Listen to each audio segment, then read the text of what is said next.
Toi tu enregistres, toi tu enregistres, toi tu enregistres. Ok, nouvelle année, nouveaux essentiels tech.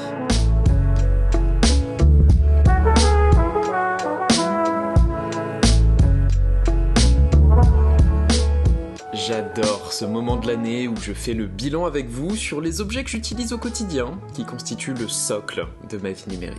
C'est l'occasion de faire le point sur les objets qui me sont utiles, sur pourquoi, et sur les quelques objets qui le sont un peu moins en ce début d'année, et j'aimerais qu'on en parle. Vous regardez Night Tech, c'est Thomas, et ça, ce sont mes essentiels tech pour début 2024.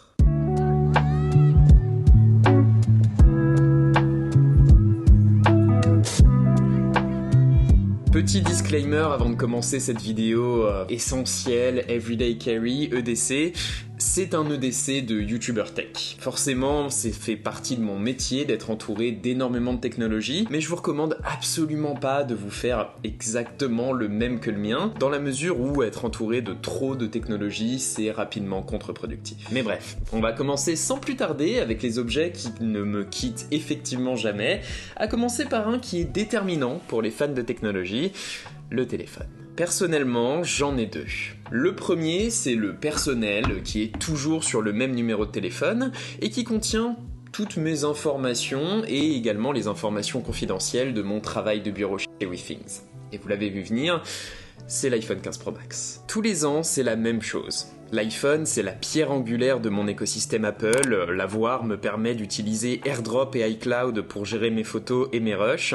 Ça me permet de recevoir mes messages sur tous mes appareils, d'utiliser les AirPods, mon Apple Watch. Même si l'iPhone peut être considéré un petit peu sage, un petit peu ennuyeux même pour un fan de tech, c'est difficile de justifier un autre téléphone quand on apprécie l'écosystème Apple, et en plus cette année, franchement je suis content de mon 15. Le port USB-C simplifie énormément la vie, l'autonomie du Pro Max est vraiment correcte, j'ai jamais de soucis pour finir une journée quoi que je fasse, et la construction en titane me permet de l'utiliser sans coque et sans trace de doigts quand je suis chez moi. Alors je vous rassure, je fais pas trop le fou, à l'extérieur j'ai une coque évidemment, soit la transparente d'Apple pour le minimalisme, soit cette très mignonne Solitude de Rhino Shield avec son motif que j'adore. En passant, Rhino Shield ne sponsorise pas cette vidéo, mais ils m'ont offert cette coque. C'est juste que je l'aime bien, mais je tenais à le préciser.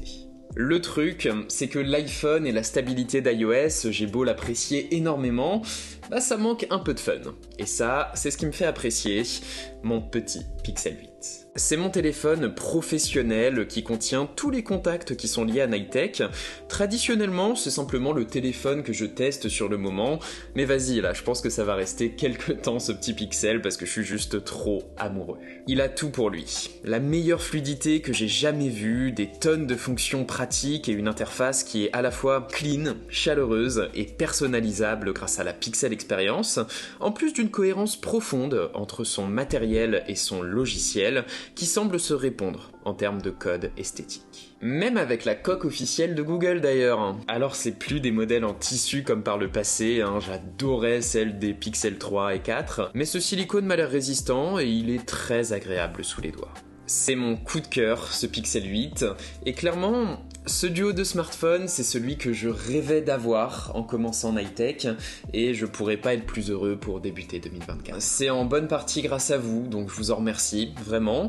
Et pour accompagner ce petit duo, je voulais aussi avoir une paire d'écouteurs qui soit un peu agnostique en termes de plateforme, et pour ça, les meilleurs que j'ai testés, c'est les Nothing Earbuds 2.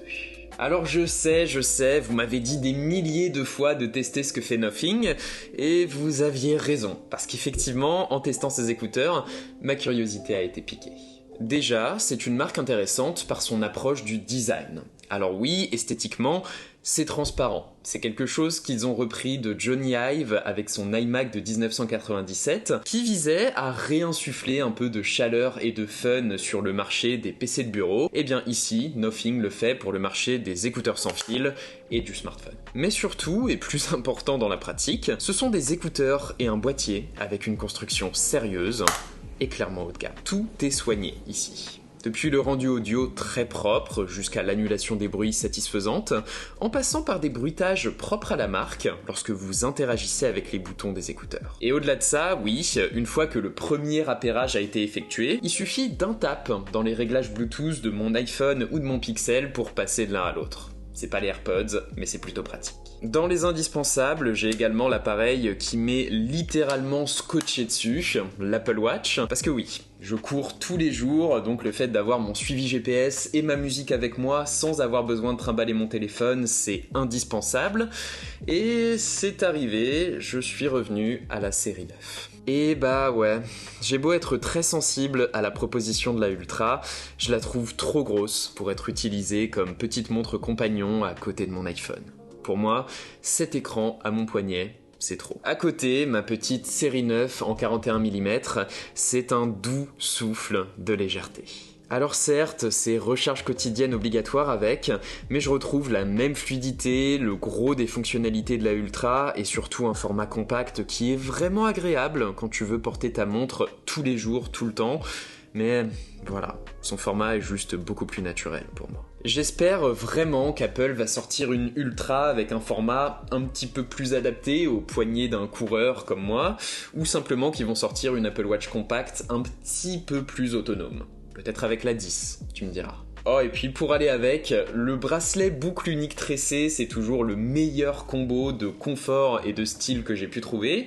Et à côté de ça, pour continuer la tradition de mes chaussures de l'année, en ce moment, j'utilise les Nike Pegasus Turbo. Alors je sais, il y en a beaucoup parmi vous qui essaient de me convertir à ASICS, mais non. J'ai appris à courir avec des Nike Free, je faisais mes meilleures sorties avec la Pegasus 37 cette année, donc je reste dans l'écurie Nike. Cette turbo est plutôt cool en plus, hein. Nike fait toujours des chaussures hyper légères, et celle-ci a un amorti très doux et un bon roulement sous le pied, à condition d'avoir une foulée plutôt allongée, ce qui est mon cas en tout cas. Tant qu'on parle de sport, je suis toujours en train de tester un nouveau format d'appareil que j'ai découvert en 2023 avec les bagues connectées, et en ce moment, je teste la référence du marché, la Oura Ring 3. L'idée, c'est de porter un appareil discret et confortable qui va analyser ton activité, ton sommeil et toutes les données habituelles à l'arrière-plan. Et derrière, Oura va s'appuyer sur ces données pour te donner des conseils tous les jours pour rester au top de ta forme, que ce soit forme physique ou intellectuelle d'ailleurs. Chez Oura, je trouve les conseils toujours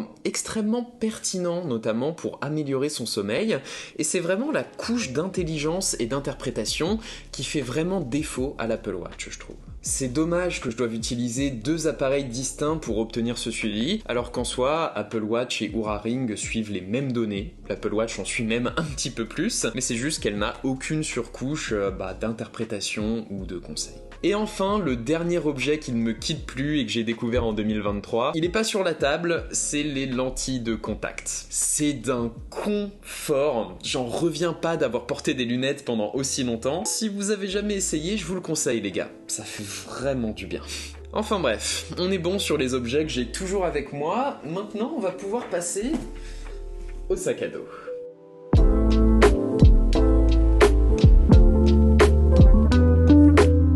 Le choix du sac à dos, c'est toujours délicat pour moi dans la mesure où j'ai beaucoup de trucs à trimballer au quotidien, il faut donc qu'il soit bien organisé, et en plus je suis un petit peu relou sur le style, et pourtant cette année, c'est pas moi qui l'ai choisi, c'est ma copine qui m'a offert le meilleur sac à dos que j'ai jamais eu avec le Lone Pro de Captain Hudson.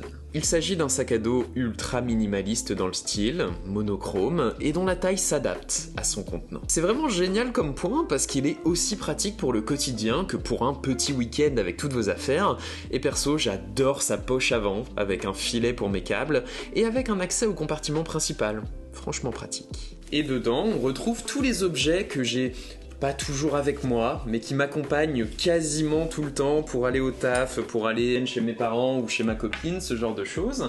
À commencer par mon casque audio de prédilection avec le Beats Solo Pro. Ça bouge pas. Ce casque est indétrônable au quotidien pour moi. Son design est ultra pratique et malin, il s'allume dès que tu le déploies, il a un son et un confort juste bon, certes, mais suffisant, et il a toutes les fonctions des AirPods. Franchement, par-dessus ça, j'adore son style, je m'en lasse pas perso. Dans la série des gadgets sympas, j'ai ce chargeur Nexod Pro de chez Ugreen, qui pour le coup est extrêmement compact. Franchement, embarquer 65 watts et 3 ports USB sur un chargeur de cette taille-là, c'est incroyable.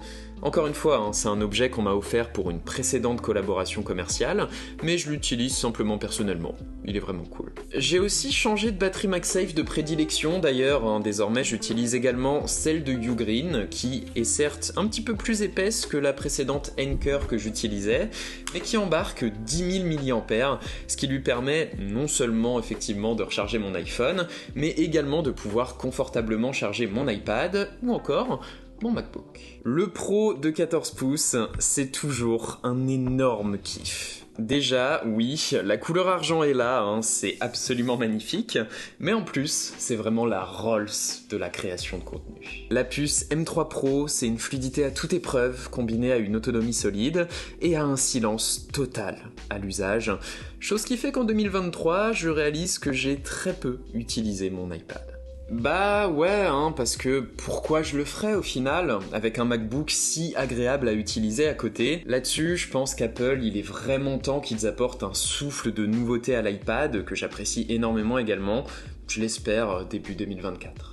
Oh, et puis les deux indispensables que j'ai pour accompagner mon MacBook, c'est d'abord ma housse en tissu qui est absolument increvable, que j'ai depuis genre 5-6 ans maintenant, et ce petit SSD externe qui est vraiment minuscule de chez SanDisk, qui me permet d'embarquer 2 Tera avec moi et de stocker tous mes projets, sans qu'Apple me fasse les poches, tout du moins. Mais bon, le MacBook a beau être excellent, il y a toujours un point sur lequel il est un peu limité, c'est le jeu vidéo. Et pour ça, depuis quelques semaines, je me suis pris de passion pour la Lenovo Legion Go. Il s'agit d'une console qui s'inscrit dans la tendance des consoles portables / PC gaming, un petit peu façon Steam Deck, qui embarquent des composants de PC, ici qui embarquent même Windows 11 carrément, pour te permettre d'installer tous les jeux PC que tu as déjà à disposition. La Lenovo Legion Go, c'est la dernière entrée sur ce marché, et elle embarque de gros arguments. Du 8,8 pouces IPS, ultra qualitatif, avec une résolution de 2560 par 1600 pixels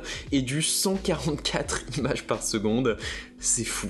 C'est un bonheur pour les yeux, même si évidemment sur énormément de jeux, notamment récents, tu ne joueras pas avec cette résolution et pas avec ce nombre d'images par seconde. Ce que j'adore avec ce format de console, et encore plus avec cette Lenovo Legion Go, c'est que c'est vraiment un format et un objet qui privilégie l'expérience de jeu aux pures performances techniques. Avec une Legion Go, tu joues où tu veux, en mode console portable, en mode mini-tablette en déployant ses manettes façon Switch, ou même en mode FPS, étant donné que sa manette droite se convertit en souris. Voilà, c'est quand même plutôt malin. Pouvoir jouer juste 10-15 minutes quand j'ai une pause au boulot, ou alors simplement me poser dans le canapé avec ma copine tout en jouant à Baldur's Gate, c'est un kiff. J'espère que ça va m'aider à tenir ma résolution de jouer davantage en 2024. Écoutez, voilà, c'est le kit qui m'accompagne et qui va sans doute m'accompagner en grande partie pendant 2024. J'espère que ça vous aura aidé ou ne serait-ce qu'un petit peu inspiré pour améliorer votre propre équipement.